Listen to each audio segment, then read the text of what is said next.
L'insurrection islamiste aux Philippines est un phénomène ancien qui naît sur l'île de Mindanao au sud de l'archipel, île majoritairement musulmane. À la fin des années 60, les Moros, musulmans, s'organisent pour revendiquer une forme d'autonomie par rapport au pouvoir central de l'archipel, à majorité catholique. Jusqu'en 1976, les affrontements entre le gouvernement et le Front national de libération Moro, MNLF, font plus de 60 000 victimes. 1977, des dissidents du MNLF créent le MILF, le Front islamique de libération Moro, hostile aux accords d'autonomie conclus entre les Moros et Manille. Aujourd'hui, le groupe Abu Sayyaf est l'un des plus importants des nombreux groupes insurrectionnels aux Philippines.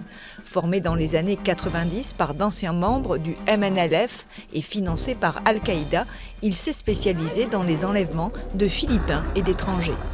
Isnilon Apilon, le chef d'une des factions d'Abu Sayyaf, a prêté allégeance à État islamique en 2014.